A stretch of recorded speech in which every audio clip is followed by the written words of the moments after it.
warahmatullahi wabarakatuh. Sobat Juara, gimana kabarnya? Sehat semua kan ya? Insyaallah kita semua sehat ya, dan diberi kekuatan oleh Allah untuk menghadapi penyakit yang sedang ini ya.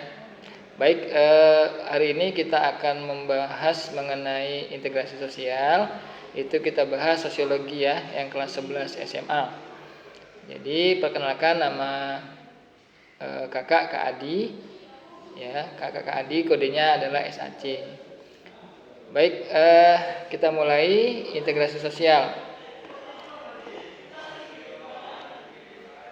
Baik, pertama kali kita bicarakan mengenai definisi dulu ya, apa itu integrasi sosial. Baik, di sini ada dua pengertian ya. Pertama adalah proses penyesuaian di antara unsur-unsur yang saling berbeda dalam kehidupan masyarakat. Nah, artinya unsur-unsur itu kan banyak ya, bisa berupa pekerjaan, kemudian bisa berupa jenis kelamin gitu ya. Nah, kemudian yang kedua, proses menyatunya berbagai unsur dalam masyarakat seperti suku, bangsa, umat beragama dan lain-lain. Artinya dalam masyarakat kita kan juga terdapat banyak suku, berbeda-beda suku kan ya. Kemudian umat beragama dan lain-lain. Nah, kemudian di masyarakat itu sendiri bentuknya seperti apa kan gitu ya. Makanya bentuk-bentuk integrasi itu ada dua. Yang pertama asimilasi ya, bertemu dan bercampurnya dua budaya atau lebih yang menghasilkan kebudayaan baru. Nah, tapi di sini salah satu budaya itu hilang gitu. Jadi ada percampuran gitu ya. Nah, kemudian yang kedua akulturasi. Nah, ini dia agak unik nih, bertemu dan bercampurnya dua budaya tanpa menghilangkan budaya aslinya gitu.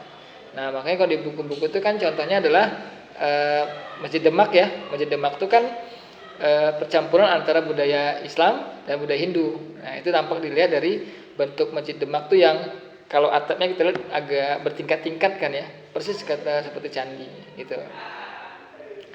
Nah, kemudian faktor apa sih yang mempercepat gitu ya? Kenapa sih kita bisa berinteraksi gitu? Nah, ada beberapa. Ya, di sini bisa teman-teman bisa lihat ya. Itu pertama adalah homogenitas kelompok. Artinya ada keseragaman kelompok. Contoh misalnya gini.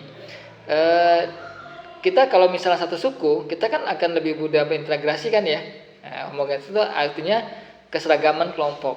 Nah, contoh misalnya kayak satu suku, ada satu agama, otomatis akan kita berintegrasi kan ya gitu. Kemudian kedua, hubungan sosial intensif antara anggota masyarakat. Nah, kalau kita sudah sering ketemu, sering berinteraksi, otomatis kan berintegrasi kan gitu. Nah, sama kayak teman-teman misalnya di sekolah atau di kelas. Kan satu kelas tuh tiap hari ketemu kan ya. Nah, justru ketika itu kita walaupun kita berbeda suku, berbeda agama, kita kan mengalami hubungan sosial intensif. Nah, itu disebut dengan integrasi. Kemudian yang ketiga, rendahnya mobilitas sosial geografis ke tempat lain. Nah, artinya gini, kita kalau misalnya kita jarang keluar kota gitu ya, itu kan akan mempermudah. Artinya gini, mobilitas sosial itu geografis adalah kita sering berpindah-pindah. Kalau sering berpindah-pindah kan berarti kita agak susah berintegrasi kan ya. Nah, semakin kita jarang berpindah-pindah dan kita sering ketemu, otomatis akan berintegrasi gitu ya.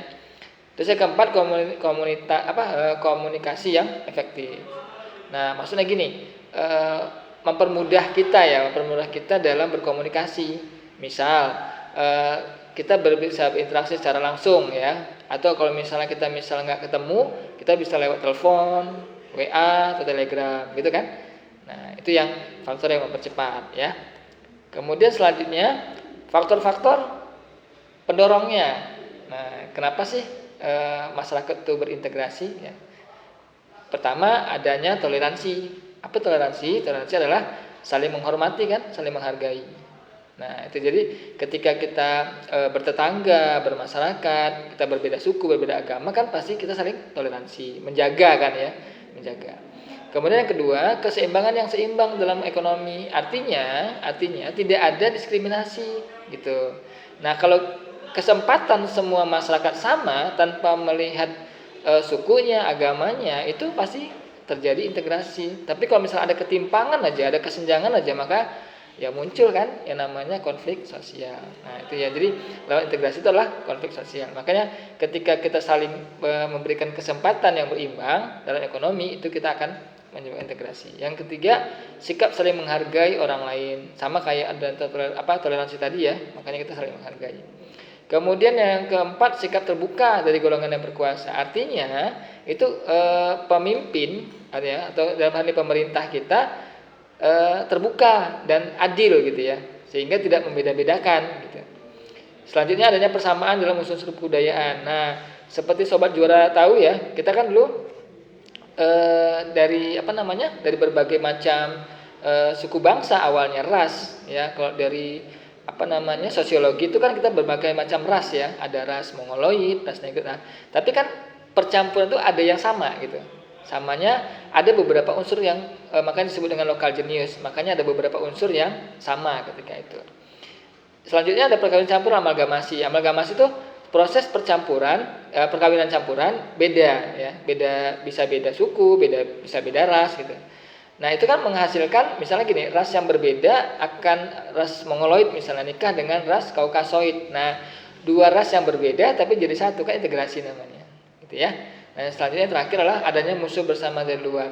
Nah tahu nggak sobat juara sekalian, musuh bersama itu menyebabkan kita integrasi. Contoh ya, sobat juara mungkin masih ingat ya, ketika tahun 60-an itu kita pernah konfrontasi ya, kita pernah berkonflik dengan Malaysia, sehingga kita rakyat Indonesia bersatu padu ketika itu mendukung Indonesia. Yang sederhananya adalah contoh ketika misalnya timnas kita menghadapi berkompetisi dengan timnas dari luar negeri, kita akan mendukung dong, karena kita menganggap timnas kita adalah mempunyai musuh bersama kita, yaitu timnas dari luar negeri. Oke. Nah, berarti ada ciri-cirinya dong, ciri integrasi ya. Pertama itu adanya penyilangan kebudayaan.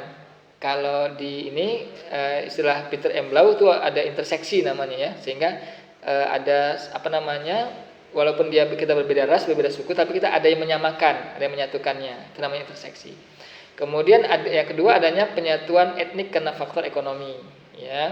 Ada penyatuan etnik karena faktor ekonomi. Contoh misalnya gini, kita tahu ya etnik Minang misalnya. Etnik Minang itu kan terkenal dengan pedagang kan ya, pedagang. Nah etnik Minang itu terkenal dengan pedagangnya. Kemudian Melayu ya terkenal dengan nelayan kan. Gitu. Nah itu termasuk ciri-ciri integrasinya. Yang kedua pemaksaan dari kelompok yang kuat. Nah ini pasti yang ini ya, kalau kita lihat pemaksaan berarti negatif dong. Nah itu bisa. Jadi karena kita dipaksa oleh kelompok yang mayoritas, kita menjadi integrasi, gitu ya.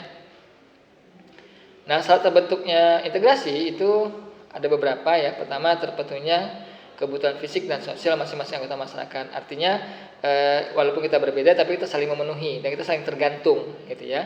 Yang kedua terciptanya konsensus, kesepakatan untuk mempertahankan nilai ya. Kita dipersatukan oleh nilai ketimuran ya, norma-norma agama kita juga kuat di Indonesia. Kemudian nilai dan norma berlaku.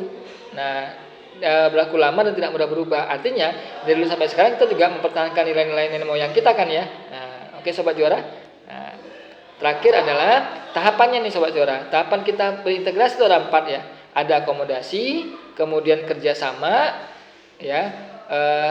Ketiga koordinasi, yang keempat asimilasi. Apa tuh akomodasi? Akomodasi adalah suatu proses kesepakatan agar kita tidak berkonflik.